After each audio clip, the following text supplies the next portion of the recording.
Hello, YouTube world. I hope you are okay, wherever you are. So, Putin-Trump summit in Budapest. What can go wrong, right? It already starts with the flight path. You have to cross EU. EU. Oh my god, how that sounds. EU territory. Like the EU has territory. It doesn't. But hey, okay, let's assume for a second this is the case. So, in a report here from Alex Christoforou, he's just talking about this and how the EU kind of is, there are exemptions. Every country can make exemptions on their own. Well, what can go wrong? Well, I will tell you what can go wrong. First of all, by making that statement, they can shift the total blame on any European country if they would be stupid enough and decide to, to force that airplane down.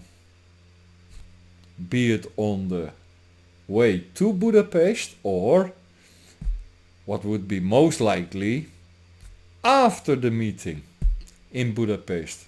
Let's, for argument's sake, take that it didn't work out.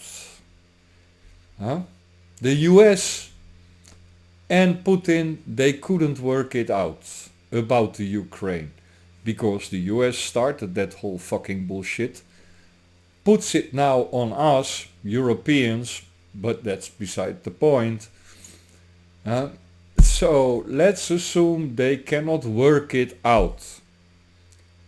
Do you think it is far-fetched to think that then, like the next phase of the plan, that on its way back, Putin would have the biggest danger? Could that be? Is that very far-fetched? Could it be also that if something, God forbid, all those leaders hope, of course, that nothing will happen to Mr. Putin and his airplane. Could it be that if then this evil clown Zelensky in Kiev gets the blame for if something would happen? Could it be? Is that a very sinister thought? I don't know. But if I was Mr. Putin, I would never, ever enter this den of vipers called the EU their territory. Never. Heck, Alaska was already a gamble. But going into Europe, into the EU, is an even greater gamble. So I pray that nothing happens to Mr. Putin. I like the guy. I really do. And I despise that fucking clown in Kiev. I really hate him. I also hate Mark Rutte, our Secretary General of NATO now. Traitor pur sang, quisling, first class of the Netherlands. A person that you can absolutely not trust. Like zero, zilch. You can trust Mark Rutte. So yeah, Mr. Putin takes a big gamble going there. Mr. Orban won't do anything bad to Mr. Putin. That's for sure. That's for sure. I would be really surprised if that would happen. But,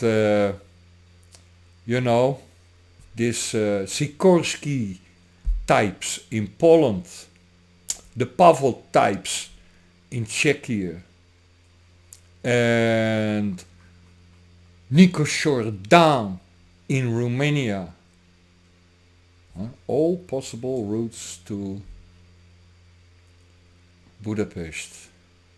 They can't be trusted, just as you cannot trust Mark Rutte or von der Leyen or that Merck guy in Germany.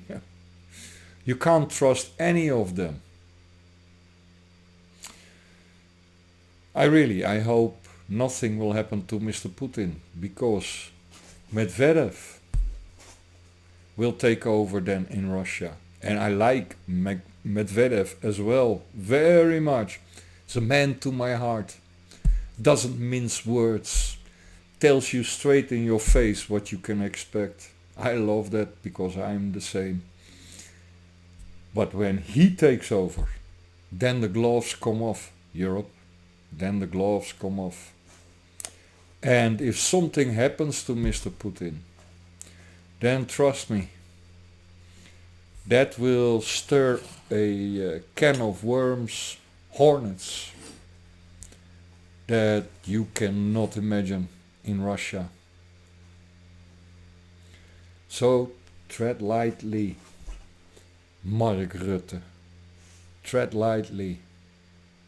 On the other hand, if finally the gloves come off, then we can go after people like you, Mark, Ursula, Merckx, Scholz, all you fucking traitors in Europe. Because again, in that chaos that will ensue then Europe because of war, there won't be anyone able to watch you guys. But you will most likely flee anyways, immediately, right? Hiding somewhere, crawling in a bunker. But one day you will come out to see the ashes of Europe.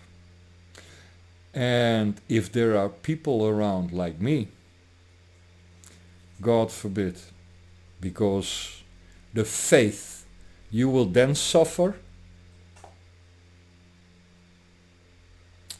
let me not say this on video, but you can imagine what will await you by that time.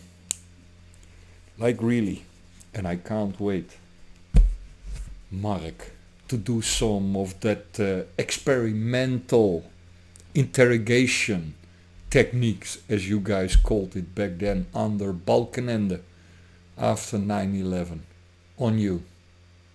Have a nice day, YouTube. I hope you are okay wherever you are.